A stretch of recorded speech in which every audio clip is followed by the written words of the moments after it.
Hey everyone,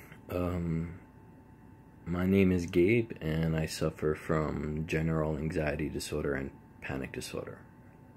So, this is my first video, kind of coming clean about what I suffer and what it's like to live with this condition. So over the last, I'd say 4 years, my anxiety and depression have kind of kicked in. Although I've always suffered from some type of anxiety since I was a child.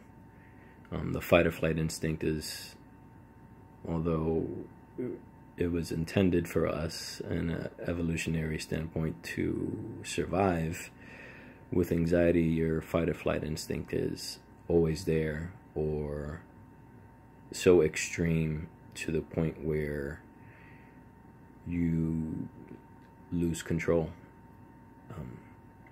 If you don't know anything about anxiety, it can manifest itself in a lot of different ways. For instance, right now, you can take a look at my hand, and I'm currently having an anxiety attack right now. The shaking hands, high blood pressure, heart palpitations, and sometimes feeling like you're about to die, like you're gonna have a heart attack, and it's not fun. It's scary, and a lot of the time there's nothing you can really do about it but wait it out, even with medications. I do not take any benzos anymore. I decided, and my doctor decided, to stop that and see if there was another way to deal with an anxiety attack. So currently my method is to basically deprive myself of any kind of input or stimulus. A lot of the times I lock myself in a room, just lay down in my bed, and kind of wait for it to go away. Sometimes when you're out in public, there's no bed to lay down, there's no bedroom to close, and I find myself either taking a moment to go outside and have a breather and get some air and do some breathing exercises at times, or I'll go to the bathroom and just sit there in the stall and kind of wait for it to pass. Generally speaking, my anxiety attacks last about 15 minutes to up to half an hour sometimes. You could imagine what kind of impact that might have on your job or your social events.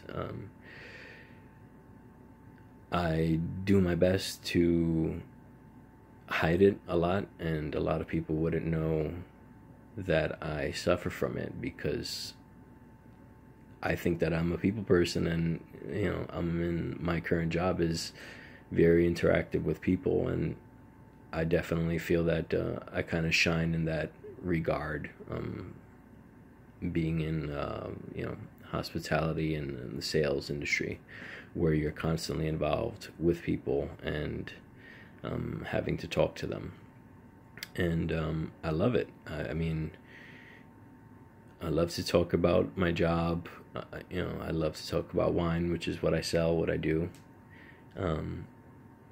But sometimes there are days where I just don't want to get out of bed.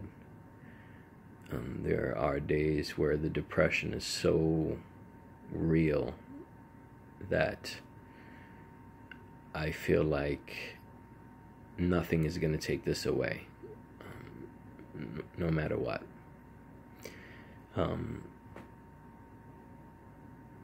If you don't know anything about anxiety, there are a couple things that I would like to share with you so you kind of know what's going on. The first thing is, if you know someone who suffers from anxiety, please don't ask them to just relax and take it easy. A lot of the times that might increase someone's anxiety, or really is just kind of it's hurtful in that you don't understand what we are going through. The feeling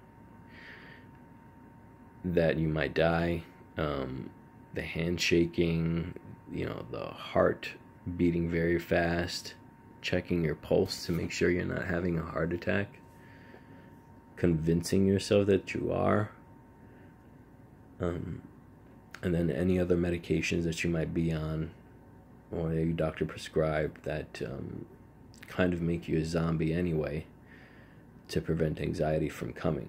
So there's no real balance to anything. It's either you don't feel anything at all, or you're going to have an anxiety attack at times. Currently, I'm going with the latter. Right now, I do take 2 prescriptions, but none of them are benzos. I used to take Klonopin for about 3 years, and my doctor decided it was time to kind of get off and try something different. So currently I take Buspar and Prozac to help with my anxiety and depression. So far, it hasn't worked. It hasn't worked because there are just a lot of factors going on in my life right now that cause me to have anxiety attacks and have this depression. These are things and factors that are not going to go away anytime soon, and we're just hoping for the best. So the next thing you should know about anxiety, we can't choose to turn it off. Again, like I said, the first thing is don't ask us to relax. These are things that can happen at any time. Sometimes you wake up in the middle of the night having an anxiety attack. Sometimes you can't fall asleep. The insomnia is very real. With my current state of mind, it's very hard to stay asleep, and it's very hard to fall asleep. I've taken sleep aids in the past, and it just, although they work, I decided to also stop taking them as well. So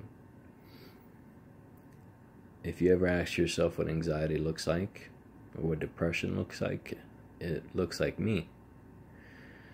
It looks like a regular, everyday person, although I haven't combed my hair and shaved. I kind of just woke up. But it looks like the person that's sitting next to you on the train. It looks like your best friend. It looks like your mom or your dad or your sister. It affects a lot of people, and we don't always like to talk about it. A lot of us try to hide it, and I've done the same, although my family knows that I suffer from it. And when I do have anxiety attacks, again, I inform them, I let them know, and, I go to my safe space, so to speak, and try to kind of wait it out. But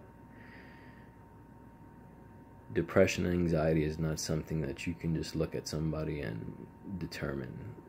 Sometimes you can have those episodes of extreme happiness, and sometimes you have those episodes of just being very, very sad. It's not something that is just readable on someone's face.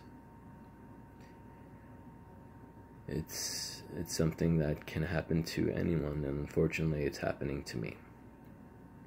And I have to do as best I can to maintain my mental state, hold down a job, raise my daughter, give time to myself, which is very important, but also to my family and friends, and have that social life. And anxiety and depression really affect